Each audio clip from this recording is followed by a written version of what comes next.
मोदी जी, आपको news 18 network को ये एक्सक्लूसिव इंटरव्यू देने का बहुत बहुत धन्यवाद। आपने अपने पनिशिंग शेड्यूल से हमारे लिए समय निकाला। इस इंटरव्यू को हम थोड़ा अलग तरीके से करेंगे, कुछ बिग पिक्चर क्वेश्चंस पूछेंगे। शुरुआत में हमारे संग हमारे दो कलीग्स जुड़े हुए हैं, एक महाराष्ट्र के एंकर हैं, दूसरे हमारे कर्नाटका के एडिटर हैं। ये दो स्टेट्स अहम हैं इस चुनाव में, तो हमने सोचा कि थोड़े सवाल वो भी आपसे करेंगे। शुरू करते हैं। पहला सवाल। सबसे पहले तो आपको और आपके सभी दर्शकों को मेरा नमस्कार। और मुझे अच्छा लगा कि आपने अपने साथ कर्नाटका और महाराष्ट्र को भी जोड़ दिया है, तो एक प्रकार से आपने मेरी मदद की है, वरना तीनों को अलग अलग इंटरव्यू देता तो शायद मुझे और ज़्यादा टाइम देना पड़ता। बहुत धन्यवाद, स्वागत है आपका नेटवर्क 18 थैंक यू। पहला सवाल मोदी जी, हम लोग पूरे देश का भ्रमण कर रहे हैं, इधर उधर जा रहे हैं। हम लोग साउथ में थे, बिहार गए और भी महाराष्ट्र में भी थे, तो हर जगह ये देखा गया है कि चाहे विपक्ष से बात करें, चाहे आपके उम्मीदवारों से बात करें, लोग कहते हैं कि जब मोदी जी यहाँ आएंगे तो सब कुछ बदल जाएगा। अभी कुछ नहीं कह सकते, मोदी जी आएंगे तो हो सकता है स्वीप हो जाए, हो सकता है सीट निकल जाए। तो क्या 2024 के इस चुनाव को हम नरेंद्र मोदी पर एक रेफरेंडम की तरह देख सकते हैं, जनमत संग्रह की तरह देख सकते हैं? अब ये तो सारा खेल मीडिया के लोगों का होता है, किस समय किस प्रकार से एनालिसिस करना। लेकिन मैं इतना कहूँगा कि मैं कोई चुनाव के समय काम करने वाली सरकार नहीं चलाता हूँ। आप मेरा 10 साल का रिकॉर्ड देखेंगे तो एवरेज फ्राइडे, सैटरडे, संडे मैं हिंदुस्तान के किसी न किसी कोने में गया हूँ, जनता के बीच में रहा हूँ, और इसलिए मेरा जाना निरंतर चलता रहता है।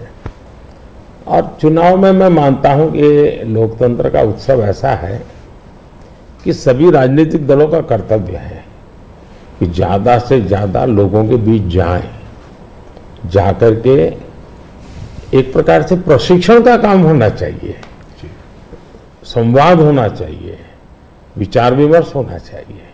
तो मैं एक राजनीतिक क्षेत्र के कार्यकर्ता के नाते चुनाव या न हो, मैं इसे अपना कर्तव्य मानता हूं और इसलिए मैं जाता हूं। जहां तक ये 2 फेज का सवाल है, मैंने ऐसा जन समर्थन बहुत कम चुनावों में देखा है जो मैं इस बार देख रहा हूं। एक प्रकार से चुनाव जनता जनार्दन लड़ रही है, सुशासन के लिए लड़ रही है, अपने सपनों को साकार करने के लिए लड़ रही है। ऐसा मुझे लगता है, शायद मैं तो शायद एक निमित्त हूं। इस बार मेरा जरा ज्यादा उत्साह है लोगों के बीच जाने का, और पहले के तुलना में शायद मैं ज्यादा बार जाना भी चाहता हूं, इसलिए कि जो जनता जनार्दन इतने उमंग और उत्साह के साथ इतनी बड़ी जिम्मेदारी उठा ली हो, तो वो जनता जनार्दन को जाकर के उनको प्रणाम करना, नमन करना, उनका आशीर्वाद लेना, ये मुझे अपना कर्तव्य लगता है। और मैं देखता था जो फर्स्ट राउंड हुआ, तो मैंने किसी दोस्तों को कहा था कि पहले राउंड में ये हमारे खिलाफ जो लोग मोर्चा लगा करके बैठने की कोशिश कर रहे हैं, पहले राउंड में वो पस्त हो गए जी। और कल मैंने देखा दूसरे राउंड में ये ध्वस्त हो चुके हैं। यानी पहले लोगों ने पस्त कर दिया, अब ध्वस्त कर दिया। मोदी जी, जब कैंपेन की आपने शुरुआत की थी तो बड़े हाई नोट पे ये कैंपेन की शुरुआत हुई थी। आपने कहा, आपने अपने सरकार के पूरे काम का परिचय दिया, आपने डेवलपमेंट एजेंडा को लेकर आगे बढ़े, इकोनॉमी पर आपने जो है बहुत प्रकाश डाला और इसके ऊपर बहुत काम हुआ भी है। अभी इधर उधर 1-2 चरण के बाद आते आते आपने जो है राजस्थान में एक रैली में एक कांग्रेस के मैनिफेस्टो पर एक डायरेक्ट अटैक किया। आपने ये तक कहा कि इनका एक स्कीम है जिससे कि ये वेल्थ डिस्ट्रीब्यूट करना चाहते हैं, ये पता लगाना चाहते हैं किसके पास कितनी जमा पूंजी है, किसके पास कितना पैसा है, किसके पास कितना सोना है, सिल्वर है, चांदी है, और उसको वो मुसलमानों में और घुसपैठियों में बांट देना चाहते हैं। क्या ये थ्रेट इतना रियल है? क्या आपको ऐसा दिखता है? मुझे लगता है कि शायद आपकी टीम ने मेरा पूरा कैंपेन को ट्रैक नहीं किया है, या शायद विकास की बहुत सी बातें ऐसी होती हैं जिसको शायद टीआरपी के हिसाब से बैठता नहीं होगा। लेकिन आपने देखा होगा कि मेरा पूरा इलेक्शन कैंपेन दो चीजों पर केंद्रित है। एक, हमने समाज कल्याण को लिए, लोक कल्याण के लिए क्या काम किए, और सबसे बड़ा फर्क है और सरकारों में ये सरकार में, वो ये है कि लास्ट माइल डिलीवरी ये हमारी विशेषता है। नीतियां तो कोई सरकारें बनाती है, कोई सरकार बुरा करने के लिए तो आती नहीं है, अच्छा करना चाहती है। लेकिन कुछ लोगों को अच्छा करना आता है, कुछ लोग अच्छा होने का इंतजार करते हैं। मैं ऐसा हूं कि मेहनत करके जो अच्छा हो करूं, मेरा हमेशा ऐसा रहा है। अब देखिए, मैं चुनाव में लगातार बोल रहा हूं कि हमने गरीबों के लिए 4 करोड़ घर बनाए। मैं इतना लोगों को कहता हूं कि आप इस चुनाव प्रचार में जाएं तो मेरी मदद करें कि जिसके घर बनाना भी छूट गया हो, हर गांव में एक तो निकलेंगे, उनकी सूची में ये भेजो ताकि जैसे ही मेरा तीसरा टर्म शुरू होगा मैं इस काम को आगे बढ़ाना चाहता हूँ। 3 करोड़ घर और मैं बनाना चाहता हूँ। अब आयुष्मान भारत योजना दुनिया की सबसे बड़ी health insurance and health assurance की स्कीम है ये जी। 55 करोड़ लोगों को इलाज का भरोसा कि भाई अब आपको मोदी है, मोदी की सरकार है, 5 लाख रुपए तक का खर्च होगा, संभाल लेंगे। इस बार हमने मैनिफेस्टो में कहा है कि किसी भी वर्ग का, किसी भी समाज का, किसी भी बैकग्राउंड का व्यक्ति क्यों न हो, जिस भी परिवार में 70 से ऊपर की आयु के जो भी व्यक्ति होंगे, पुरुष स्त्री सब, उन सबको हम ये 5 लाख रुपए तक मुफ्त इलाज की सुविधा देंगे। इस बार हमने मैनिफेस्टो में ये भी कहा है कि जो आशा वर्कर हैं, आंगनवाड़ी वर्कर हैं, उनको हम इसका बेनिफिट देंगे। ट्रांसजेंडर जितने भी हैं, किसी भी आयु के क्यों न हो, हम उनको ये बेनिफिट देंगे। तो ये बात हम लोगों को बताते हैं। अब आप देखिए जी, हमारे देश में बैंकों का राष्ट्रीयकरण हुआ, ये जो मिलकर जब्त करने के खेल चल रहे हैं ना जी, पहले कर चुके हैं जी। सारी बैंकें प्राइवेट थी, लूट लिया रातों रात, गरीबों के नाम पे लूटा गया। लेकिन हमारे देश की बैंकें खस्ता हाल हो गई। आधे से अधिक आबादी ऐसी थी कि गरीबों के नाम बैंक तो लिया लेकिन बैंक खाता नहीं था। ये मोदी ने आकर के 52 करोड़ बैंक के खाते खोले, और उसका सबसे बड़ा मैंने फायदा उठाया। खाते खोल करके आंकड़ा नहीं किया मैंने, जनधन, आधार और मोबाइल, इस ट्रिनिटी को लेकर के direct benefit transfer 36 lakh crore रुपए, आंकड़ा बहुत बड़ा होता है जी। 36 लाख करोड़ रुपए डायरेक्ट बेनिफिट ट्रांसफर लोगों के खाते में गए। अगर मैंने बैंक खाते न खोले होते तो इनका बड़ा फाइनेंशियल इंक्लूजन इस दुनिया में, पूरी दुनिया में एक साल में जितने अकाउंट खुलते होंगे ना, उससे ज्यादा काम हमारे देश में हुआ है। जल जीवन मिशन हमारे देश में जी 3-4% घरों में भी घर में नल से जल आता था, वो भी ज्यादातर अर्बन लोकेलिटी में। आज 14 करोड़ ग्रामीण परिवारों को नल से जल पहुंचा है। अब ये सारे काम है, 25 करोड़ लोग गरीबी से बाहर ऐसे ही नहीं आए जी। हमने उनको इतना सशक्त बनाया, और मेरी स्ट्रेटेजी यही है कि हम गरीब को इतनी ताकत दें कि गरीब खुद गरीबी को परास्त करे। और जब गरीब अपने मेहनत से गरीबी को परास्त करता है ना, उसके बाद उसको गरीबी में वापस नहीं जाना, ये संकल्प बन जाता है। और वो देश की शक्ति बन जाता है। आज हमें फायदा है, 25 करोड़ लोग गरीबी से बाहर आए, बहुत बड़ा अचीवमेंट है जी। दुनिया इसकी तारीफ कर रही है जी। और ये एक मॉडल बनेगा जी। ये जो डेवलपिंग कंट्रीज है उनके लिए मॉडल बनेगा जी। अब देखिए 2014 के पहले क्या हाल था। 2014 के पहले आपके सारे मीडिया वाले निकाल दीजिए, फ्रेजाइल फाइव यही हेडलाइन होता था जी। आज जी हम वाइब्रेंट इकोनॉमी बन गए। IMF ने दुनिया के 150 देशों का समूह, जिसमें चाइना भी है, हिंदुस्तान भी है, जिसको हम कहें कि एक डेवलपिंग कंट्रीज है या जो इमर्जिंग इकोनॉमी वाले देश हैं, ऐसा का एक समूह का उनको क्लासिफाई करके उन्होंने उसका एनालिसिस किया। बड़ा इंटरेस्टिंग है। यानी एक प्रकार से ये इंडिया का पीयर ग्रुप हम कह सकते हैं। अब देखिए क्या एनालिसिस है। 1998 इंडिया पर कैपिटा GDP इस पीयर ग्रुप से 30% के आसपास थी। यानी पूरा 150 देशों का देश है। उस समय अटल जी की सरकार थी।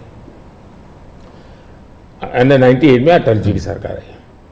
98 से 2004 अटल जी के अपने कार्यकाल में ये 30% को 35% ले गए। अच्छा प्रोग्रेस हुआ। लेकिन दुर्भाग्य देखिए जी, 2004 में ये सब खिचड़ी कंपनी आ गई और ये खिचड़ी कंपनी ने अटल जी की मेहनत जो थी उस पर पानी फेर दिया। 35% को 30 पर ले आ गए वो लोग। यानी इन सारी कंट्रीज ने भारत से ज्यादा अच्छा परफॉर्म किया और हमने बुरा किया। यूपीए की सरकार में भारत डेवलपिंग वर्ल्ड की अपेक्षा और गरीब हो गया। हमसे गरीब थे, वो भी हमसे आगे निकल गए। लेकिन 2014 में हम आए सरकार बनने के बाद, 2019 तक में आपको खुशी होगी, हम 30 पर से 37 पे पहुंचा दिया। और 24 तक मैं जब पहुंचा हूं, ये मामला 42% पहुंच गया है। यानी 30 छोड़ा था, हम 42 ले और ये हाईएस्ट है जी। यानी हमारी इनकम दुनिया के और देशों की अपेक्षा बहुत तेजी से बढ़ी है। अगर आप 10 साल के कालखंड में इन्फ्लेशन को भी ले, जो महंगाई की इतनी चर्चा करते हैं ना, तो ये 10 साल सबसे कम इन्फ्लेशन वाला कालखंड रहा है। ये मैं इतना सारा जो कहता हूं और हकीकत के आधार पर कहता हूं, कठोर परिश्रम करने के बाद अचीव किया है जी।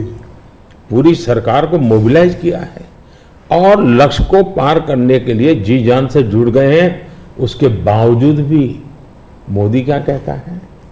मोदी तो कहता है ये तो ट्रेलर है, मुझे तो और आगे जाना है और नई नई आकांक्षा है और मैं बहुत तेजी से बढ़ना चाहता हूं देश को लेकर के। और कांग्रेस का जहां तक मैनिफेस्टो है, कोई मुझे बताए क्या चुनाव के अंदर पॉलिटिकल पार्टियों के मैनिफेस्टो ये कोई शोपीस के लिए होते हैं क्या? सचमुच में तो मीडिया का काम है कि हर एक पॉलिटिकल पार्टी के मैनिफेस्टो की बारीकी से जांच पड़ताल करे। मैं इंतजार कर रहा था कि मीडिया करे। पहले दिन मैंने एक कमेंट तो कर दिया था जी, मैं कोई आज कर नहीं रहा जी, कि भाई मुझे मैनिफेस्टो देख करके लगता है कि इस पर पूरी तरह मुस्लिम लीग की छाप है। तो मुझे लगा कि मीडिया चौंक जाएगा, जो एनालिसिस करने वाले चौंक जाएंगे, लेकिन पता नहीं अब उनकी व्यस्तता कुछ और है। मैनिफेस्टो में उनकी तरफ से जो परोसा गया उतना ही गुड़ी उछालते रहे। फिर मुझे लगता भी ये तो इकोसिस्टम का बड़ा मिली बगैर लगता है। अब मुझे सच्चाई लेकर जाना पड़ेगा। मैंने काफी 10 दिन इंतजार किया कि देश इस मैनिफेस्टो में जो बुराइयां हैं उसको कोई न कोई, क्योंकि निष्पक्ष तरीके से आता है तो अच्छा है, आखिरकार मुझे मजबूरन ये सच्चाइयां लेकर के आनी पड़ी। आप देखिए साहब, अब उनके एक महाशय ने अमेरिका में इंटरव्यू दे दिया जी, इनहेरिटेंस टैक्स। तो इनहेरिटेंस टैक्स की बात ले आए, 55% टैक्स आपकी प्रॉपर्टी। अब मैं विकास और विरासत की बात कर रहा हूं, ये विरासत को लूटने की बात करते हैं। तो मैं और वेल्थ रिडिस्ट्रीब्यूशन की बात करते हैं, और उनके आज तक का इतिहास है, वो करेंगे क्या? तो फिर मेरी जिम्मेवारी, मेरी रिस्पॉन्सिबिलिटी है कि मैं देशवासियों को बताऊं कि भाई ये इस दिशा में ले जा रहे हैं। अब आप तय कीजिए, जाना न जाना जनता जनार्दन का हक है, लेकिन मेरा दायित्व बनता है कि तथ्य के आधार पर, तर्क के आधार पर, उनकी हकीकतों के आधार पर मुझे बताना चाहिए, वो मैं बता रहा हूं। सैम पिट्रोडा जी ने जो है इनहेरिटेंस टैक्स की बात की, जो हम लोगों की जमा पूंजी है, जब हम अपने लोग पूरा बचाते हैं अपनी फैमिली के लिए, जब हम उसको अपने आने वाली जनरेशन को देंगे तो उस पर भी टैक्स लगेगा, और ये टैक्स बहुत बड़ा टैक्स हो सकता है। तो क्या आप कहेंगे कि बीजेपी अगर आएगी तो इस टैक्स को कभी नहीं लागू करेगी? भारतीय जनता पार्टी क्या करेगी, हमारे मैनिफेस्टो में साफ हमने लिख करके लाए हुए। अब उन्होंने कहीं सगुफा छोड़ दिया तो मैं भी वो झंडा लेके घूमूंगा, ये सवाल आपके मन में कैसे आ जाता है?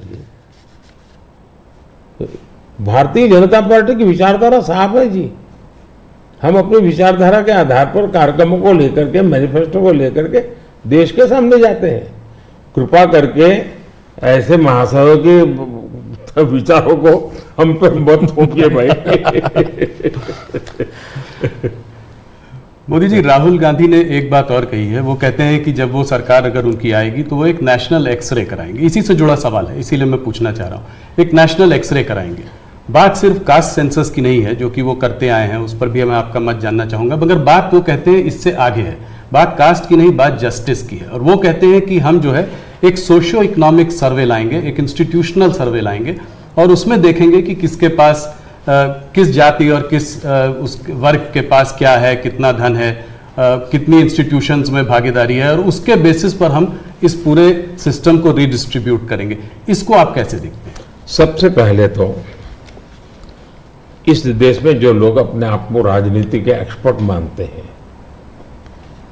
जो लोग देश के उतार चढ़ाव को बड़ी बारीकी से अध्ययन करते हैं, सबसे पहले उनका दायित्व है कि वो ऐसे लोगों को पूछे कि जिस परिस्थितियों का वर्णन आप कर रहे हो, अगर ये सही है तो 50, 60, 65 साल तो आपने राज किया भाई। ये मुसीबत के जो जन्मदाता आप हो, और आपने अब तक की बर्बादी लाई क्यों? पहले उनका जवाब मांगो भाई, नंबर 1। नंबर 2, एक्सरे का मतलब क्या है जी?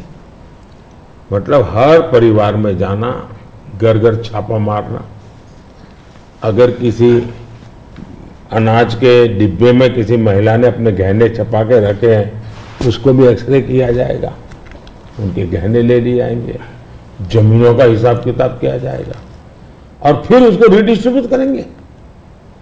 ये दुनिया में एक माओवादी विचार ने सब किया हुआ है, दुनिया बर्बाद हो चुकी है जी। ये पूरी तरह अर्बन नक्सल उस सोच का सीधा सीधा प्रगटीकरण है, और इसलिए मैनिफेस्टो आने के 10 दिन तक बाद भी ये जो जमात आए दिन लिखापट्टी करती है ना, वो चुप रही, उनके प्रोटेक्शन में चुप रही है।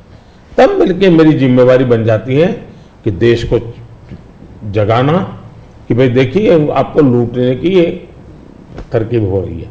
और दूसरा पार्ट है, डॉक्टर मनमोहन सिंह जी वगैरह, उन्होंने हर बार कहा है कि भाई जो भी संपत्ति होगी इस पर पहला अधिकार किसका होगा। तो हिसाब किताब तो साफ है, वो क्या करना चाहते हैं। आपने ये सवाल भी उठाया है। 2006 का एक वीडियो जो वायरल हो रहा है, जिसमें मनमोहन सिंह जी ने कहा है कि गरीब मुसलमानों का पहला अधिकार रिसोर्सेज पर है, ये उन्होंने साफ कहा है। आपने उसको मैनिफेस्टो में भी ये बात पॉइंट आउट की है कि ओबीसी रिजर्वेशन का जो है पार्ट लेकर वो मुसलमानों को दे देना चाहेंगे, और 2004 से 2014 के बीच में उन्होंने 4-5 बार ऐसा करने की कोशिश की भी है। अरे भाई, ये तो बड़ा इंटरेस्टिंग सवाल आपने पूछा है। जरा मेरा जवाब लंबा हो जाएगा, लेकिन देश के लिए मुझे बताना पड़ेगा। बताइए। आप कांग्रेस का इतिहास देख लीजिए। 90 के दशक से ये मांग उठी है देश में।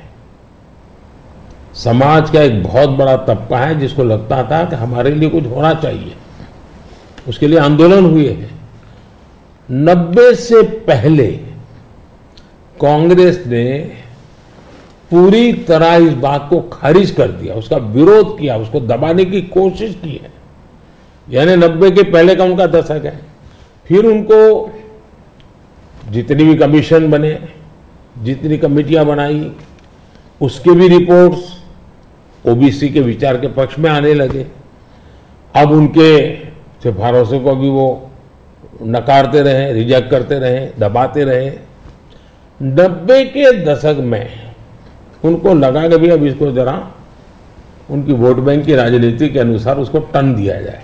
उन्होंने पहला पाप किया क्या, 90s के दशक में कर्नाटका में उन्होंने धर्म के आधार पर, आपको याद होगा, कर्नाटका में उन्होंने धर्म के आधार पर मुसलमानों को ओबीसी घोषित कर दिया। यानी देश के ओबीसी को नकारना, उस विचार को दबाना, उस विचार को रिजेक्ट करना, लेकिन राजनीति खातर मुसलमानों को ओबीसी घोषित कर देना। केंद्र से कांग्रेस गई, 2004 तक ये प्लान ठप रहा, उनका इरादा पक्का नहीं हुआ। 2004 में वो फिर आए, तो आते ही आंध्र में मुस्लिम को ओबीसी कोटा ये देना तय कर लिया। मामला कोर्ट में जाके उलझ गया। अब ओबीसी के 27% जो आरक्षण में मिला हुआ है, भारत के संसद ने दिया है, संविधान के मूलभूत भावना के प्रकाश में दिया है। 27% शहद लगाने की उन्होंने तैयारी कर दी, डाका डालने की कोशिश की। 2006 में नेशनल डेवलपमेंट काउंसिल की मीटिंग हुई थी, एनडीसी की। मनमोहन जी के बयान पर बहुत बड़ा हंगामा हो गया। 2 साल कांग्रेस पूरी चुप रही। 2009 के घोषणा पत्र में फिर से इसका जिक्र किया। 2011 में कैबिनेट नोट है इसका, 2011 के कैबिनेट नोट में ओबीसी के 27% हिस्सा डाका डाल करके उसमें से मुसलमानों को दे देना उन्होंने तय किया जी। 2012 यूपी चुनाव में भी उन्होंने इसकी एक असफल कोशिश की, फायदा नहीं हुआ। 2012 आंध्र हाईकोर्ट ने इसको रिजेक्ट कर दिया, रद्द कर दिया, कानूनी जजमेंट आ गया। एससी में गए, सुप्रीम कोर्ट में गए, वहां भी उनको कोई रिलीफ नहीं मिला। 2014 के घोषणा पत्र में भी धर्म के आधार पर आरक्षण की बात कही है, जबकि हिंदुस्तान का संविधान जब बना तब तो कोई आरएसएस वाले, बीजेपी वाले संविधान सभा में नहीं थे। बाबा साहब आम्बेडकर जैसे लोग बैठे थे, पंडित नेहरू जैसे बैठे थे, सरदार वल्लभ भाई बैठे थे, देश के कई महापुरुष बैठे थे। उन सब ने लंबे चिंतन के बाद तय किया था कि भारत जैसे देश में धर्म के आधार पर आरक्षण नहीं दिया जा सकता। 2024 के चुनाव में आप देख रहे हैं उनका मैनिफेस्टो, और मैंने कहा इस पर पूरी तरह मुस्लिम लीग की छाप है, यानी मुस्लिम लीगी नीतियां उन्होंने अपनाना शुरू किया। अब ये जो उन्होंने स्थितियां बनाई हैं, मुझे बताइए कि देश के लोगों को ये जिस प्रकार से संविधान की धज्जियां उड़ा रहे हैं, जिस प्रकार से लोग बाबा साहब आम्बेडकर को अपमानित करते हैं, एससी एसटी के आरक्षण पर भी खतरा, तलवार लटका देते हैं, ओबीसी का तो जीना मुश्किल कर देंगे। क्या मुझे देश की जनता को प्रशिक्षित करना चाहिए कि नहीं करना चाहिए? मैं सभी जो भी विद्वान लोग हैं, जो कलम के धनी हैं, जो निष्पक्ष हैं, उनका ये दायित्व बनता है कि ऐसे समय देश को वो एजुकेट करें, सही चीजें बताएं। कांग्रेस का कहना है कि उन्होंने ऐसा स्पेसिफिकली नहीं बोला है, जो कि उन्होंने मैनिफेस्टो में बोला है, उसमें लिखा है कि इनकरेज और असिस्ट करेंगे स्टूडेंट्स को बिलोंगिंग टू द माइनॉरिटीज़। उन्होंने ये कहा है कि will ensure minorities receive there fair share of opportunities, ये बोला है। तो इसको आप कैसे पढ़ते हैं, मतलब उनके मैनिफेस्टो को? मुझे पकड़ने की जरूरत नहीं, मैंने 1990 से आपको हिसाब दिया है भाई जी। 1990 का हिसाब देखोगे, उसके बाद आप क्या कहोगे मुझे? अब मुझे उसमें एनालिसिस करने की जरूरत ही नहीं पड़ती जी। आपको 1990 से लेकर के डॉक्टर मनमोहन सिंह जी के 2009 के बयान तक और सारी चीजों को एक टेबल पर लेकर के देखोगे तो आप बिल्कुल इसमें से क्या निकालोगे भाई? मैं नहीं निकाल रहा हूं जी। हर एक को यही निकालना पड़ेगा भाई। हाँ, मतलब कि एक करके यहां जाएंगे वो। और ये जो भागीदारी की बात करते हैं इंस्टीट्यूशंस में कि जजेस ओबीसी नहीं है, मीडिया में ओबीसी का रिप्रेजेंटेशन कम है, इसको आप कैसे देखते हैं?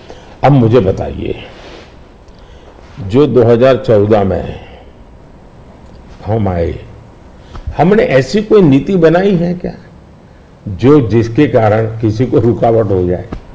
तो ये उनके पाप है, उनके पापों को देश भुगत रहा है। अगर उन्होंने सच्चे अर्थ में सेकुलरिज्म किया होता, सच्चे अर्थ में सामाजिक न्याय किया होता, वोट बैंक की राजनीति न की होती, तो ये उनको आज इस प्रकार से झूठे कागजों को लेकर के घूमना नहीं पड़ता। जी। मुझे विश्वास है कि 10 साल से मैं जो कर रहा हूं, स्थिति ऐसी आएगी कि जितनी बातें हैं उनका जवाब हम ही देंगे, कर करके देंगे, हर एक को योग्य न्याय देंगे। आज हमारे पहले देश के राष्ट्रपति आदिवासी कैसे बनेंगे? हमारी सोच के कारण बने। हमें 3 बार राष्ट्रपति बनाने का मौका आया, एक बार अटल जी के समय, 2 बार मेरे समय। पहली बार हमने किसको बनाया? माइनॉरिटी को बनाया, जी बिल्कुल, अब्दुल कलाम जी को बनाया। मुझे मौका मिला पहला तो किसको बनाया? दलित को बनाया। दूसरा मौका मिला तो किसको बनाया? आदिवासी महिला को बनाया। तो ये हमारे आचरण से पता चलता है कि हमारी सोच क्या है। जी। मोदी जी, आपने एक बात और कही है और इसको मैं एक लंबे सवाल से भी जोड़ना चाहता हूं। आपने कहा है कि अगर इनका गठबंधन जो है सरकार बनाएगा तो ये पीएम बाय रोटेशन होगा। ये डिसाइड नहीं कर पा रहे हैं कि किसको पीएम बनाएंगे, तो एक एक साल के लिए सब लोग पीएम बनेंगे। सवाल मेरा थोड़ा बड़ा है। सवाल ये है कि क्या आपको लगता है कि जिस स्टेज में इंडिया का जो डेवलपमेंट स्टेज है उसमें कोएलिशन गवर्नमेंट काम करेगी या एक स्टेबल गवर्नमेंट ज्यादा इफेक्टिव होगी? 2 अलग अलग सवाल है। जी। देखिए, आप कांग्रेस का कैरेक्टर देखिए। उनके यहां राजस्थान में पार्टी के अंदर आंतरिक संघर्ष था, तो उन्होंने फॉर्मूला बनाई 2.5 साल मुख्यमंत्री की, 2.5 साल एक मुख्यमंत्री रहेंगे, 2.5 साल दूसरे मुख्य। राजस्थान में फॉर्मूला बनाई थी, नॉन फॉर्मूला है। छत्तीसगढ़ में ऐसा उनकी पार्टी के भीतर झगड़ा हुआ तो वहां भी उन्होंने फॉर्मूला बनाई कि 2.5 साल एक, 2.5 साल दूसरा, और उन्होंने मामला संभाल करके गाड़ी चलाई। और ये भी सच्चाई है कि 2.5 साल के बाद वो मुकर गए। जी। यानी खुद की पार्टी के साथ धोखा किया, खुद की पार्टी के अंदरूनी धोखा करने की उनकी प्रवृत्ति, वो तो एक। इसका मतलब ऐसी फॉर्मूला कांग्रेस के दिमाग में होना ये प्रूवन है उसमें। और मैंने अभी कहीं मीडिया में पढ़ा कि उनकी कोई छोटी सी मीटिंग हुई थी, मीडिया में पढ़ा मैंने, और उसमें ये कहा कि भाई अब आज के स्थिति जब मोदी बार बार पूछ रहा है भाई इतना बड़ा देश किसको सुपर्द करे, आपका नाम तो होना चाहिए ना, इतना बड़ा आप किसी का भी नाम दीजिए जी। कोई तो नाम देना पड़ेगा ना। अरे क्रिकेट की टीम होती है वो भी कैप्टन बताती है, कबड्डी की टीम होती है वो भी कैप्टन बताती है। भाई आप बता नहीं रहे हो कि इतना बड़ा देश दे किसको। और तब जाकर फिर उन्होंने कोई ऐसे फॉर्मूला बनाई है कि भाई 1 ईयर 1 पीएम फॉर्मूला। अब एक पीएम 1 साल रहेगा तो आएगा, पूरी नई सरकार बनाएगा, कैबिनेट बनाएगा, तो फिर शपथ समारोह चलते रहेंगे 5 साल, और क्या होगा जी। और देश संकट समारोह में उलझता रहेगा, वो शपथ समारोह में उलझते रहेंगे। अब कोई देश ऐसे चल सकता है? इतना बड़ा देश जी। देश ने 30 साल तक अस्थिरता देखी है, मिलीजुली सरकारों का दौर देखा है, आज दुनिया में भारत के प्रति विश्वास बढ़ा है, उसका कारण भारत के 140 करोड़ लोगों ने एक स्थिर, मजबूत, स्पष्ट बहुमत वाली सरकार बनाई। तो कोई भी भरोसा करेगा भाई हाँ जी जी। इस सरकार के पास मैंडेट है, मिलीजुली सरकार पर कोई भरोसा ही नहीं करता है। और इतना बड़ा देश ऐसे थोड़ा चल सकता है। लेकिन आज देश की राजनीति ऐसी है कि कोई एक पार्टी कितने ही बहुमत से क्यों न जीते, उसने रीजनल एस्पिरेशंस को ऑनर करना ही होगा। और इसलिए हमें पूर्ण बहुमत मिला, फिर भी हम सरकार एनडीए की बनाते हैं, एनडीए के साथियों को लेकर के बनाते, क्योंकि एक पार्टी को पूर्ण बहुमत मिलने के बाद भी देश के राजनीतिक उज्जवल भविष्य के लिए, देश के लोगों के एस्पिरेशंस के लिए, रीजनल एस्पिरेशंस को उतना ही रिस्पेक्ट देना चाहिए, उतना ही हिस्सा देना चाहिए। और ये कैरेक्टर एनडीए ने डेवलप किया है, भारतीय जनता पार्टी ने करके दिखाया है। आपने रीजनल एस्पिरेशंस की बात की तो उसकी बात हम लोग करेंगे। एक सवाल और जिससे पहले कि उस पर आते हैं, ऑपोजिशन की सारी पार्टीज, राहुल गांधी, कांग्रेस, सब ये कहते हैं कि मोदी जी ये जो है मैच फिक्सिंग कर रहे हैं इस चुनाव पर। उन्होंने कहा है कि ईडी, सीबीआई और ईवीएम के बिना आप चुनाव नहीं जीत सकते। क्या कहेंगे आप? ईवीएम का जवाब तो देश की सुप्रीम कोर्ट ने दे दिया है। और 2014 में इनके पास ईडी थी, इनके पास सीबीआई थी, तो हार क्यों गए भाई? मेरे होम मिनिस्टर तक को जेल में डाल दिया था, तो हार क्यों तो गए वो? अगर ईडी सीबीआई से चुनाव जीते जाते तो ईडी सीबीआई का काम तो इतने सालों तक कांग्रेस ने किया है, वो जीत जाते हैं जी। और इतना बड़ा देश एक म्युनिसिपैलिटी का चुनाव फिक्स नहीं कर सकते हो भाई, जरा करके देखो, ये संभव होता है क्या फिक्सिंग? क्या क्या दुनिया को मूर्ख बना। लेकिन दुख इस बात का है कि ऐसी बातें करने वालों को आप मीडिया के लोग उनको पूछने के बजाय हमको पूछते हो। मोदी जी थोड़ा सा, लेकिन इसमें एक बात चौकस है जी, मैं मानता हूं पिछले कई दिनों से इंडिया अलायंस के लोग इतने निराश हो चुके हैं कि अभी उनको बहाने ढूंढना बहुत जरूरी बन गया है। क्योंकि पराजय के बाद भी लोगों के सामने जाने के लिए उनको इसलिए मैं समझता हूं शायद वो अभी से ये सारे तर्क ढूंढ रहे हैं कि पराजय के तर्क क्या होंगे, शायद उसी की उनकी इंटरनल एक्सरसाइज है ये।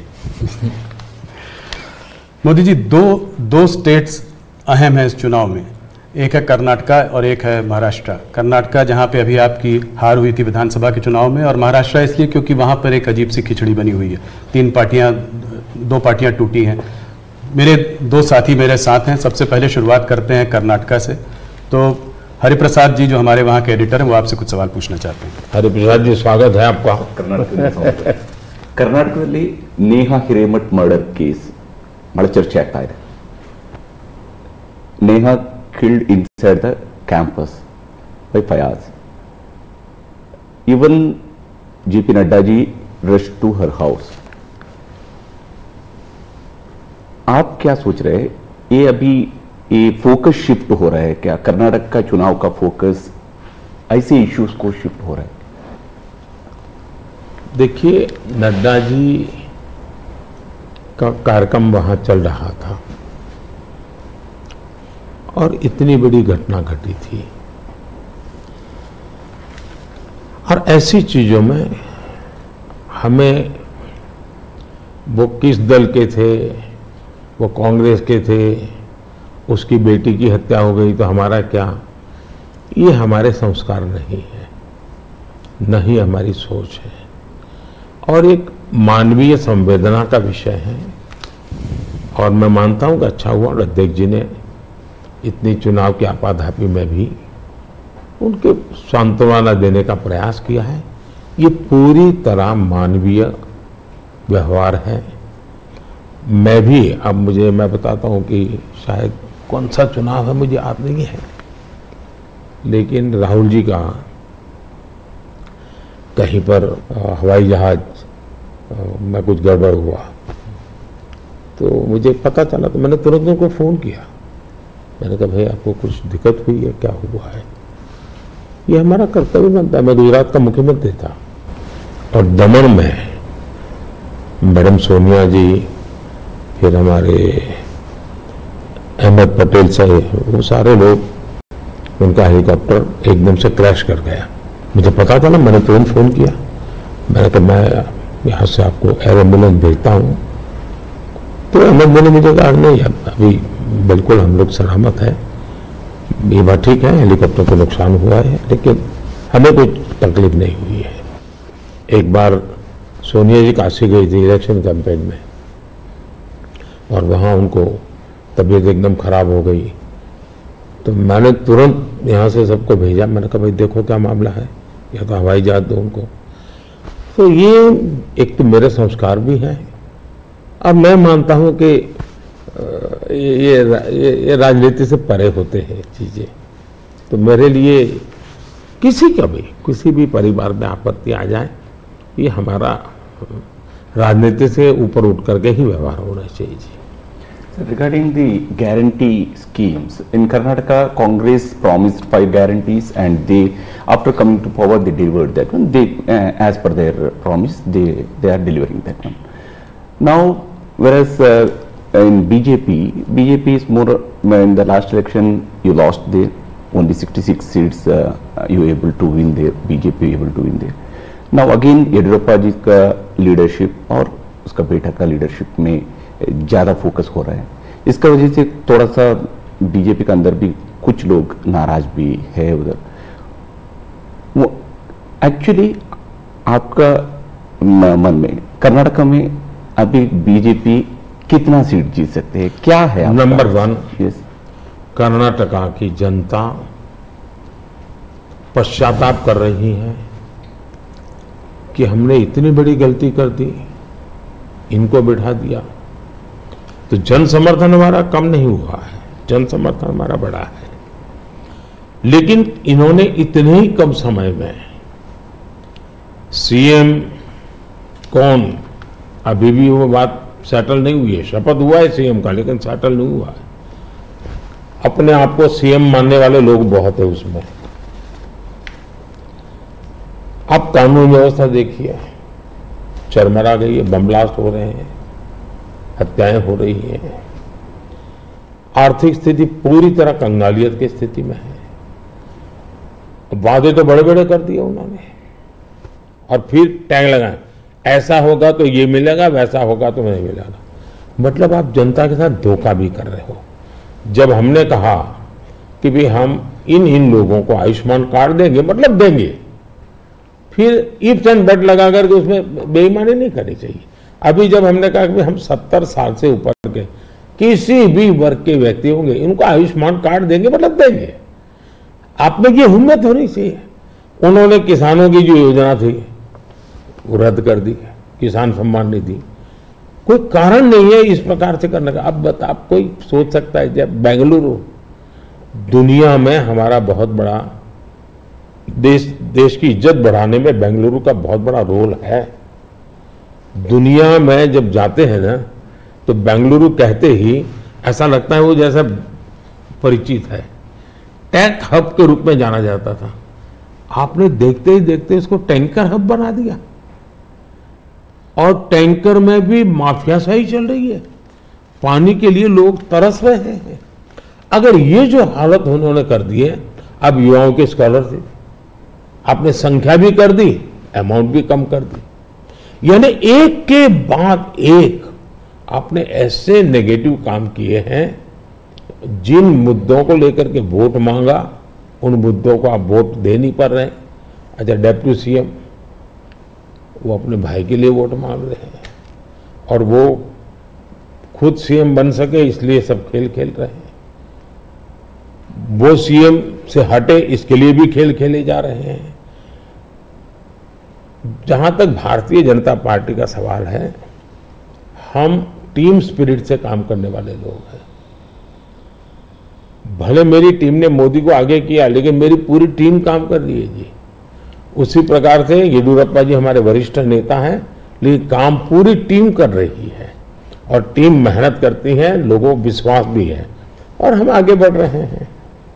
The second phase selection of Karnataka, in nation it's the third phase, but for us in Karnataka it's the second phase election for 14 seats. There's northern part of Karnataka, majorly drought hit places are there. Now regarding this drought, बारे में already Congress is claiming that we went to Supreme Court. Now central government is forced to give a rightful compensation.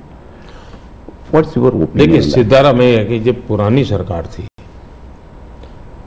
और वहां drought था उस समय, मैंने खुद के ने उनकी पूरी टीम को यहां बुलाया था। एज ए प्राइम मिनिस्टर मैंने उनकी टर्म में इनको बुलाया था। बैठ करके मैंने कहा भाई पहले हम जल संचय की योजना हमें बनानी चाहिए। अब जहां तक स्टेट डिजास्टर रिलीफ फंड का सवाल है, हमारी सरकार ने पहले ही जो केंद्र का हिस्सा होता है वो उनके यहां बैंक के खाते में जमा करके दे दिया हुआ है जी। हमारी इंटर मिनिस्ट्रियल टीम उसने भी प्रभावित क्षेत्रों में जो नियम है, पद्धति हो जो हमने नहीं बनाई, कई दशकों से है, उसके अनुसार वो टीम वहां गई है, जाकर के उसने सर्वे किया है। और हर बार ऐसा होता है, जैसे मेरे यहाँ गुजरात में भूकंप हुआ तो मैंने एक मेमोरेंडम भेजा, भारत सरकार ने एक टीम भेजी, उन्होंने सर्वे किया, उन्होंने हिसाब किताब लगाया। अब ये सारी प्रोसेस चल रही है, आचार संहिता आ गई तो हमने इलेक्शन कमीशन को कहा भाई हमारे सामने ये विषय है, हम इसको जैसा ही आप परमिशन देंगे हम देना चाहते हैं। एनडीआरएफ के तहत अब राशि रिलीज भी कर चुके हैं उस नियम के अंतर्गत। मोदी जी थोड़ा सा हमारे संग हमारे एंकर जुड़े हुए हैं विलास बड़े, ये आपसे कुछ महाराष्ट्र के बारे में बातचीत करना चाहते हैं। नमस्कार भैया। मोदी जी तुम्हाला महाराष्ट्राचा नमस्कार, महाराष्ट्राकडून नमस्कार। महाराष्ट्र में बीजेपी को उन 23 सीटों को बचाना है जो आपने 2019 में जीती थी, लेकिन इस बार महाराष्ट्र में एक पूरी खिचड़ी बनी हुई है। शिवसेना और एनसीपी टूटी है, उनके दो पार्टनर आपके साथ है, जो दो गुट है आपके साथ है। क्या उद्धव ठाकरे जी और शरद पवार जी के साथ या उनके पक्ष में आप कोई एक सिंपैथी की लहर देख रहे? देखिए पहली बात तो मैं महाराष्ट्र के सभी लोगों को मेरा नमस्कार, और मेरे लिए अच्छी बात है कि मैं अलग से महाराष्ट्र के विषय को लेकर के आपसे बात कर रहा हूं। अब देखिए ये बात सही है कि वहां लंबे अरसे से मिलीजुली सरकार चलती है। विलासराव देशमुख थे तब से लेकर के आप देखिए, इवन शरद पवार भी जब मुख्यमंत्री बने थे वो भी पूर्ण बहुमत के साथ अकेले नहीं बन पाए थे। दूसरा महाराष्ट्र का दुर्भाग्य रहा है कि लंबे अरसे से 5 साल तक कोई एक मुख्यमंत्री रहा नहीं है। एक भी व्यक्ति 5 साल में, देवेंद्र फडणवीस पहले व्यक्ति थे लंबे अरसे के बाद जो एक पूरा कार्यकाल मुख्यमंत्री रहे, और पूरी सरकार बेदाग रही, पूरी सरकार लोगों का भला करने वाली सरकार रही।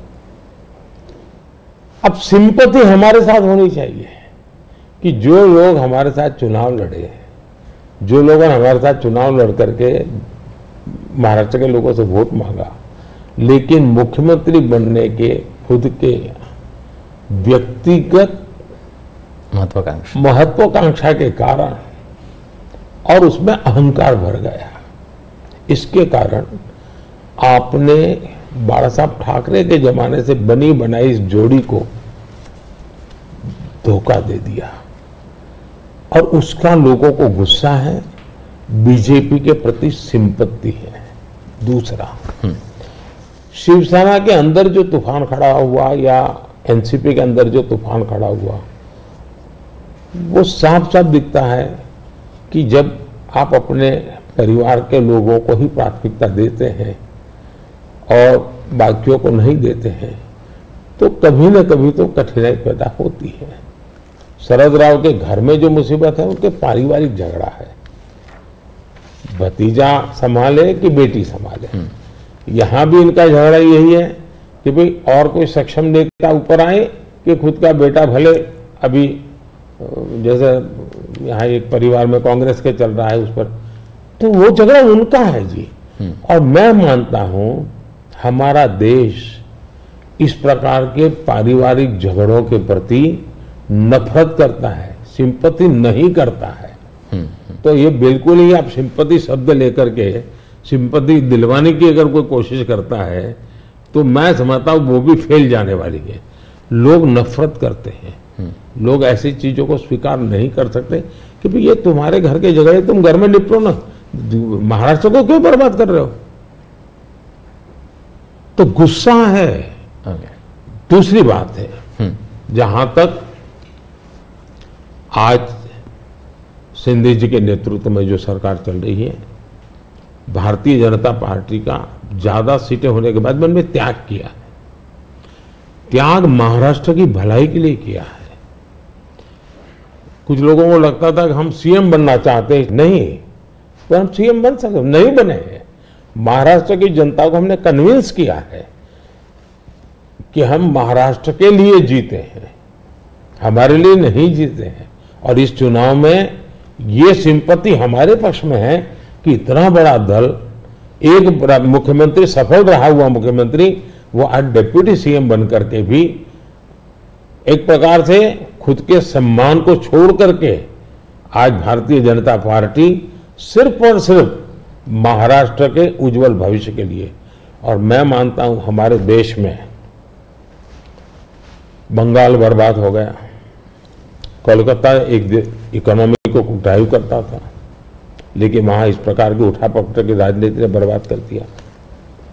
बिहार और उत्तर प्रदेश अस्थिरता की राजनीति ने तबाह करके रख दिए थे। महाराष्ट्र को इस हालत में जाने नहीं देना चाहिए। मुंबई देश की आर्थिक राजधानी है, हमें देश हित में भी महाराष्ट्र में मजबूती के साथ आगे बढ़ना चाहिए। और ये बात हम महाराष्ट्र की जनता को समझा रहे हैं, उनको कन्वे कर रहे हैं, और महाराष्ट्र की जनता बहुत पॉजिटिव रिस्पॉन्स दे रही है जी। ओके। महाराष्ट्र में बीजेपी, शिवसेना और एनसीपी की महायुति बनी है, लेकिन इस चुनाव में आखिरी समय तक सीटों की खींचातान बहुत चल रही है। अभी तक टिकट का वितरण भी बहुत जगह पे नहीं हुआ है। ये महायुति पर एक बड़ा सवाल नहीं है खड़ा करता? मुझे लगता है ये जो पहले दो वाक्य बोले ना, उसके सिवाय बाकी सब जो बता रहे वो उन लोगों का प्रॉब्लम है। वहां सीटें तय नहीं हो पा रही है, वहां निर्णय नहीं हो पा रहा है, वहां पैरेलल चुनाव लड़े जा रहे हैं। इस बाजू तो ऐसा ही नहीं, बीजू चल पड़े हैं लोग, मिलजुल करके सीटें तय कर करके चल पड़े हैं जी, और वेल इन एडवांस कर दिया है। शिवसेना, बीजेपी और एनसीपी, ये तीनों ने इसको कर लिया है। सामने जो नकली पार्टियों का मेला मिलाप है वहां नहीं हो पा रहा है जी, उल्टा है। कितनी सीटें देखते हैं आप महाराष्ट्र में? पिछली बार 41 आई थी, इसलिए पूछ रहा हूं सवाल। हम बहुत ताकत के साथ आगे बढ़ रहे हैं, वोट भी बढ़ेगा, सीट भी बढ़ेगी। सर, 2017 में आप ही की सरकार ने शरद पवार जी को पद्म विभूषण दिया था, जो देश का सेकेंड हाईएस्ट सिविलियन ऑनर है। लेकिन पिछले मंगलवार को शरद पवार जी ने एक कह दिया, मराठी में ते मराठीत असं म्हणाले की मोदी जी देशाचे नवे पुतीन आहेत, आप नए पुतीन बन रहे हैं। आप इस कमेंट को कैसे देखते हैं? मैं उनका आदर करता हूं, आज भी करता हूं। हाँ। और मैं मानता हूं सार्वजनिक जीवन में लंबे अरसे तक जिन जिन लोगों ने काम किया है वो हमारे साथ रहे न रहे, हमारे विरोध बने, वो अलग बात है। इसका मतलब ये हुआ कि जिसके अंदर वो पुतिन को देखते हैं उसकी सरकार से अवार्ड लेकर के वो गर्व कर रहे हैं। ये तो बहुत बड़ा कॉन्ट्राडिक्शन है भाई। लेकिन वो गर्व कर रहे हैं। जहां तक मेरी पार्टी की सोच और व्यक्तिगत रूप से मेरी सोच। अब देखिए, हमने भारत रत्न दिया तो किसको दिया? प्रणब मुखर्जी, नरसिम्हा राव, चौधरी चरण सिंह जी, कर्पूरी ठाकुर, और इस देश में किसी ने क्वेश्चन नहीं किया कि मोदी जी अब इनको क्यों भारत रत्न दे रहे हैं। सबको लगता हाँ यार ये ड्यू था, डिजर्व था। किस दल के थे? हमारे खिलाफ ढेर सारी बातें उन्होंने बताई हुई ऐसे लोग हैं, लेकिन निर्णय उसके आधार पर नहीं होता है। आप पद्म पुरस्कार देखिए, मुलायम सिंह जी, असम के तरुण गोगोई जी, पीए सांगमा जी, जमीर जी, एसएम कृष्णा जी, आप देखिए जी, सारे लोग हैं दूसरी पार्टियों के हैं। हमने उनको पद्म दिया। हम पद्म देते हैं उनको अपने अपने क्षेत्र में जो उनका योगदान है, देश के लिए जो भी उन्होंने किया है, ये देश का दायित्व है। अवार्ड देश का है, दल का नहीं है जी। ये मोदी की पर्सनल प्रॉपर्टी नहीं है, ये भारतीय जनता पार्टी का उस पर कॉपीराइट नहीं है जी।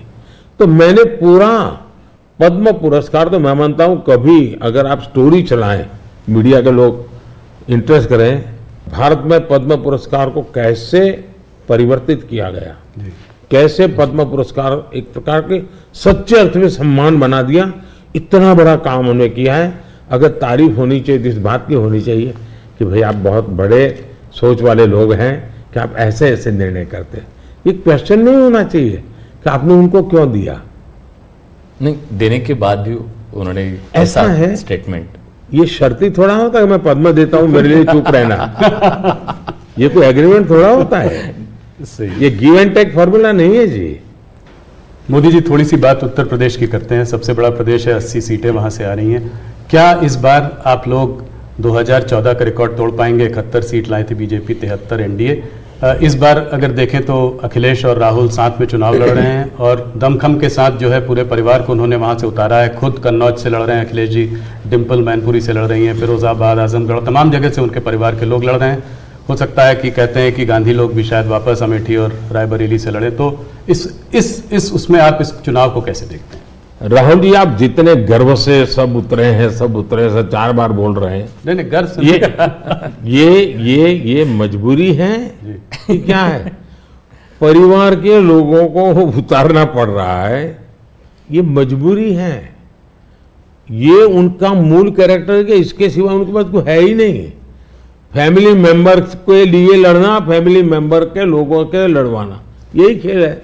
अच्छा, ये पहले इकट्ठे नहीं आए क्या भाई? पहले भी इकट्ठे आ चुके हैं, बार बार इकट्ठे आ चुके हैं। लेकिन उत्तर प्रदेश की जनता को अपना भविष्य क्या है उसकी समझ पूरी है, और इसलिए मैंने पार्लियामेंट में कहा था कि आज उत्तर प्रदेश की और देश का हाल ऐसा है कि बड़े बड़े नेता लोकसभा के मैदान से भाग रहे हैं, राज्यसभा का रास्ता खोज रहे हैं, और हुआ वैसा ही है। बड़े लोग ने चुनाव लड़ने के लिए तैयार नहीं है जी। लेकिन हम एक जिम्मेवारी के साथ काम चल रहे हैं, सबको साथ लेकर के चल रहे हैं, और मुझे पक्का विश्वास है कि अब शायद कुछ बचेगा नहीं उनका, कुछ नहीं बचेगा। 2014 से बेहतर परफॉर्मेंस होगी, उनका कुछ बचेगा ही नहीं जी। एक सवाल और, आप इसका पार्ट जवाब दे चुके हैं इसलिए मैं उसको संक्षेप में पूछूंगा। ऑपोजिशन कांग्रेस सब आपके पीछे कहता है कि सरकार जो है ईडी, सीबीआई, इंटेलिजेंस एजेंसीज का इस्तेमाल कर रही है। आपने कहा है कि ईडी इंडिपेंडेंट है। सिर्फ एक सवाल यह है कि ऐसा देखा गया है कि 25 नेता का एक एनालिसिस एक न्यूज़पेपर ने की थी कि 25 नेता जब ऑपोजिशन पार्टी से बीजेपी की तरफ आ गए तो उसमें से 23 लोगों के ऊपर से जो है इस तरह के केसेस को या तो ठंडे बस्ते में डाल दिया गया या ड्रॉप कर दिया गया। इस बारे में पहली बात है, एक भी केस ड्रॉप नहीं किया गया है। जो अदालत कहेगी वही होगा, हम कोई निर्णय लेंगे, स्वतंत्र है। दूसरी बात है, पॉलिटिकल लीडरशिप के केस कितने हैं भाई? ओनली 3%। 97% अच्छे अच्छे ब्यूरोक्रेट जेल में है। आखिर के इन संस्थाओं का जन्म क्या हुआ है भाई?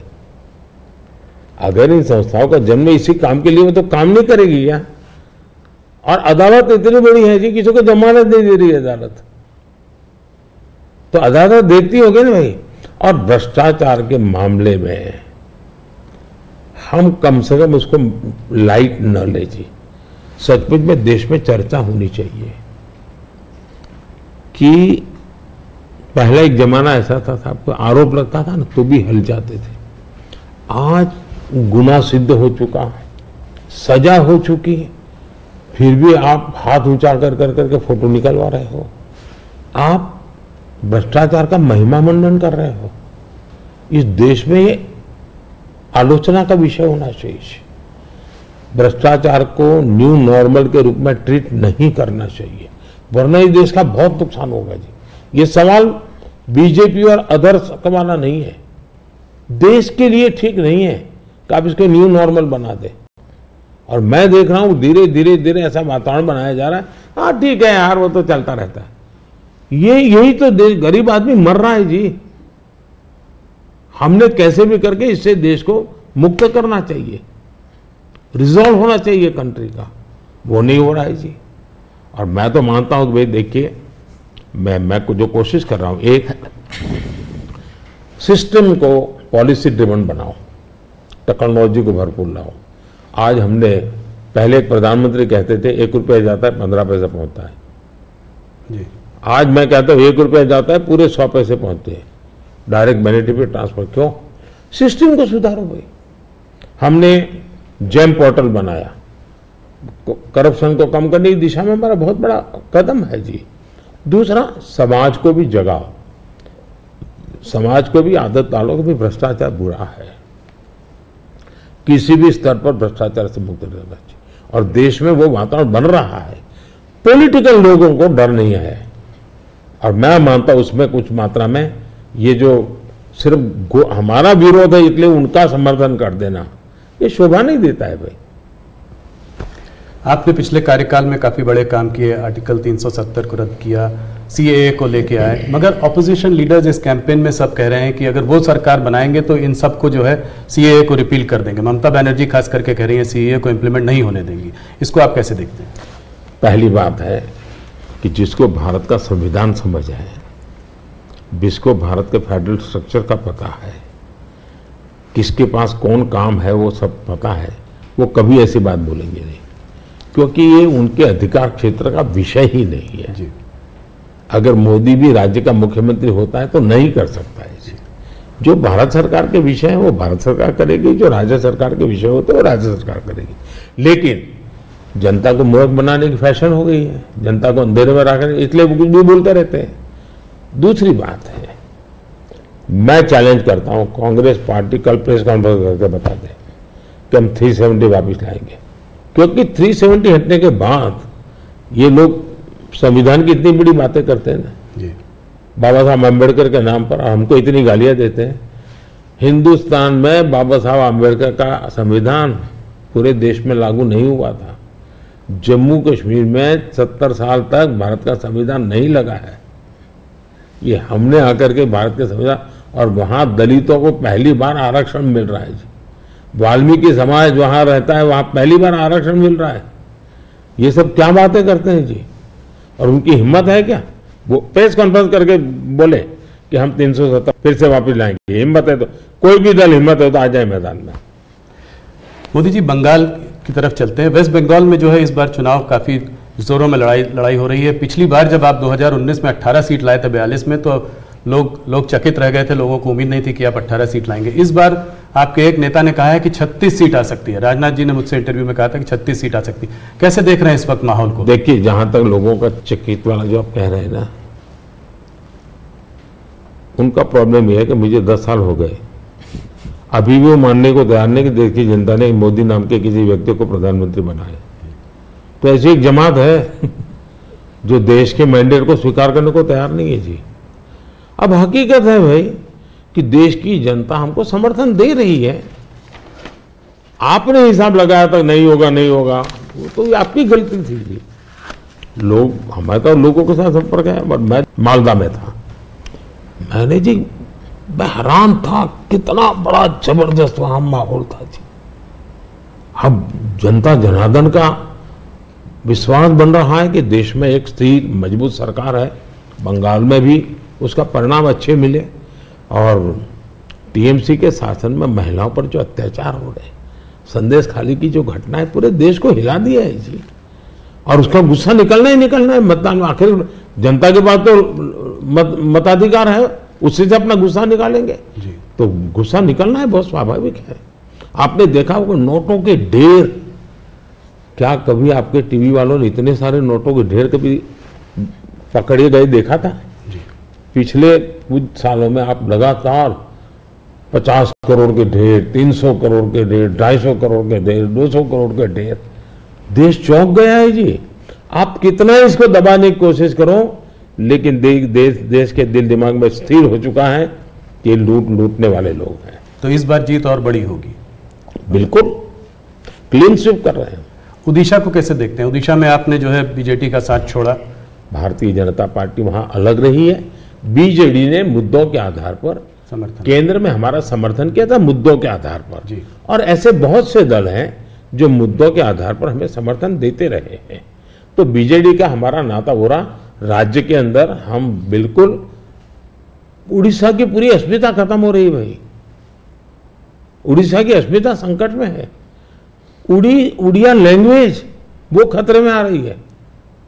और मैं नहीं मानता कि उड़िया के लोग अब ये लंबे अरसे तक इसको सहन कर सके। इतने संसाधन है जी। आज उड़ीसा देश का रिचेस्ट स्टेट बन सकता था जी, रिचेस्ट स्टेट, लेकिन क्या हालत बना के रखी है। तो अब उड़ीसा के सामान्य मानवी के अंदर एस्पिरेशंस है जी। और मुझे लगता है कि हमें सेवा का मौका मिलना चाहिए। हम उड़ीसा को कहां से कहां पहुंचा के देंगे। उड़ीसा से बात बिहार की भी करते हैं। बिहार में आपने फिर नीतीश जी के संग वापस जो है आपका गठबंधन उनके साथ है, उस गठबंधन के साथ लड़ रहे हैं। कैसे देखते हैं? पिछली बार 39 सीटें थी आपकी 40 में, क्या इसको रिपीट कर पाएंगे? पहले एक तो हम चुनाव असेंबली का साथ लड़े थे जी, बाद में वो कहीं गए फिर वापस आए। तो हम जो जनता का मैंडेट है उसके अनुसार साथ में है जी, जहां तक जन समर्थन का सवाल, कल मैं बिहार में ही था, जी, जो जन समर्थन में देख रहा हूं जी, अनप्रेसिडेंटेड। इतनी गर्मी में कोई पैंडल नहीं, कुछ नहीं, जी, और लाखों लोग जिस प्रकार से इस बात से जुड़े हुए हैं, मैं साफ देख रहा हूं जी कि बिहार में पहले हम एक आध सीट शायद हार जाते थे, शायद इस बार एक भी नहीं हारेंगे। 40 में 40, एक भी नहीं हारेंगे। बहुत बड़ा बयान है। मोदी जी, एक आध पर्सनल सवाल आपसे करना चाहूँगा। आपने बहुत इलेक्शन देखे हैं, आप गुजरात में लंबे समय रहे हैं, ये आपका तीसरा चुनाव है सेंटर में। मैंने देखा है कि समय समय पर चुनाव से आप पर पर्सनल अटैक अक्सर होते जाते हैं। कहीं पे कभी बोला जाता है मोदी को गोली मार दो, कभी बोला जाता है सर फोड़ दो। अभी हाल फिलहाल में राहुल गांधी ने भी आप पर आपको कुछ ऐसे शब्द बोले हैं जो कि पर्सनल अटैक के तौर पर उनको भी देखा जा सकता है। ये ऐसा मोदी के साथ क्यों होता है? मोदी के साथ क्यों हो रहा है इसका जवाब तो मेरे पास नहीं है, लेकिन ये सवाल मोदी को क्यों पूछना चाहिए? ये सवाल इस देश में चर्चा का होना चाहिए कि सार्वजनिक जीवन में आखिर मोदी का गुनाह क्या है? वो पीएम बना वही गुनाह है ना। मतलब आप जो भी गाली देते हैं प्रधानमंत्री को दे रहे हैं। अब प्रधानमंत्री को इस प्रकार से सर फोड़ देंगे या कभी मेरी मां को गाली देना, कभी ये। और मैं हैरान हूं जी, भारत के राष्ट्रपति पर भी किस प्रकार का कटाक्ष किया गया था। शर्म आए इस प्रकार की भाषा का प्रयोग किया था। मैं हमेशा मानता हूं कि मतदाता ही मेरा परिवार है, देश ही मेरा परिवार है, और मैं सकारात्मक राह से जा रहा हूं। लेकिन जो ऐसा कर रहे हैं उस पर तो मैं आप लोगों पर छोड़ता हूं, देशवासियों पर छोड़ता हूं कि इन लोगों की तरफ कैसे देखना चाहिए। मोदी जी, अगर एक सवाल मैं ये समझना चाहूं कि ये जो तीसरा टर्म होगा आपका, वो पहले दूसरे से अलग कैसे होगा? पहला कार्यकाल मेरा कैसा गया, तो मैं सामान्य मानवी की जो जरूरतें थी उनको मैं एड्रेस करना चाहता था। मैंने उस दिशा में काम किया और उस समय देश के अंदर एक निराशा का वातावरण था, सरकार के प्रति नफरत का वातावरण। भाई सरकार यानी निकम्मी, मुझे विश्वास भर रहा था। मैंने उस पर काम किया, मजबूती लाया। जो दूसरा कार्यकाल था वो मैंने कुछ परिणाम दिखाए, लोगों को विश्वास भर दिया कि हम आगे बढ़ सकते हैं, हम दुनिया के अंदर एक कॉन्फिडेंस लेवल आया है देश में। वो कॉन्फिडेंस एक बहुत बड़ी ताकत है। अब आगे जो मेरा कार्यकाल है, मुझे ये जो हताशा में से विश्वास में परिवर्तित हुआ, आकांक्षा में परिवर्तन हुआ, जो एस्पिरेशंस के अंदर परिवर्तित हुआ, अब मुझे देश को तीसरी आर्थिक महाशक्ति बनाना है। लेकिन ये जब मैं 11 से 5 पे लाया, उसी की कंटिन्यूटी है जी। ये मैं 5 वर्ष भी निकम्मा और 3 वाला अच्छा, ऐसा नहीं हो सकता जी। तो पहले मनमोहन सिंह के समय पर 11 तक थे, हम जोर लगा करके 5 पर ले आए, अब जोर लगा करके 3 पर ले जाएंगे। तो हम हर चीज में कंटिन्यूटी करना चाहते हैं। अब जैसे बिजली, हमने बिजली पहुंचाने का बड़ा अभियान चलाया, बिजली पहुंचा दी। अब मेरा लक्ष्य है पीएम सूर्यघर योजना और 0 बिजली बिल, और मैं हर घर पर सोलार सिस्टम लगे, और मैं सिर्फ बिजली का बिल 0 चाहता हूं, इतना नहीं, मैं 3 चीजें चाहता हूं। एक, हर परिवार का बिजली का बिल 0 हो। दूसरा, अतिरिक्त बिजली जो हो वो बेचे, कमाई करे। तीसरा, जमाना इलेक्ट्रिक व्हीकल का आएगा। मुझे आत्मनिर्भर होना है एनर्जी के सेक्टर में, और इसलिए मैं चाहूंगा जिसके पास भी स्कूटी हो, मोटर हो, जो भी हो, उसका चार्जिंग अपने घर में ही हो जाए और सोलार से हो जाए। मतलब आज उसका जो ट्रांसपोर्टेशन का महीने का 1000-2000 रुपया खर्चा आता है, वो भी 0 हो जाए।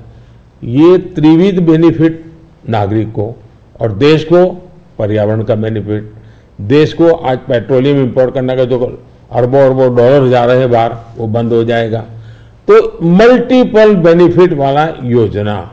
अब जैसे स्टार्टअप हब, मैन्युफैक्चरिंग हब बनाना है, मुझे इनोवेशन हब बनाना है, यानी मैं एक बिल्कुल नए एरिया पर देश को ले जाना चाहता हूं, और बड़े कॉन्फिडेंस का, और विजन मेरा क्लियर है, मुझे कोई दुविधा नहीं, मेरे पास तय है। नेक्स्ट 100 डेज में, 4 जून के बाद 100 डेज में मुझे क्या काम करना है, अभी से मेरे पास क्लियर है। 5 साल में क्या करना है, क्लियर है। 2047 में विकसित भारत बने, क्लियर है। इसलिए मैं कहता हूं 24/7 फॉर 2047, ये मेरा मिजाज है। इस पर अलग से एक चर्चा करनी पड़ेगी आपको हमारे ग्रुप के साथ। आज विलास मुझसे सुबह एक सवाल पूछ रहे थे, मैंने कहा मोदी जी से खुद ही पूछना डायरेक्ट। आपने आपकी पूरी यात्रा में बहुत सारी कठिनाई का सामना किया है। ऐसी हालत में भी आप टफ डिसीजन लेते हैं, एक कैसा कर पाते हैं? देखिए, मैं टफ डिसीजन वगैरह नहीं लेता हूँ, मैं सही डिसीजन लेता हूँ। कोई टफ डिसीजन होता नहीं, सही होते हैं। किसी को टफ लगे, किसी को ना लगे, ऐसा हो सकता है। लेकिन फिर भी मैं सोचता हूं कि ये सब कैसे होता है। जैसा अचरज आपको होता है, मुझे भी होता है कि मोदी ये कैसे करता है। फिर मैं सोचता हूं नहीं, शायद परमात्मा ने ही मुझे इस काम के लिए भेजा हुआ है। मुझसे जो कुछ भी है वो कोई ईश्वरीय शक्ति करवा रही है, और वो ईश्वरीय शक्ति, ईश्वरीय प्रेरणा से मैं करता रहता हूँ। ये कोई परमात्मा की देन है, परमात्मा ने मुझसे कुछ काम लेना तय किया है, किसी पर्पज के लिए परमात्मा ने मुझे भेजा है, और इसलिए मैं ये जो बाकी तूफान चल रहा है उससे बहुत परे रहता हूँ।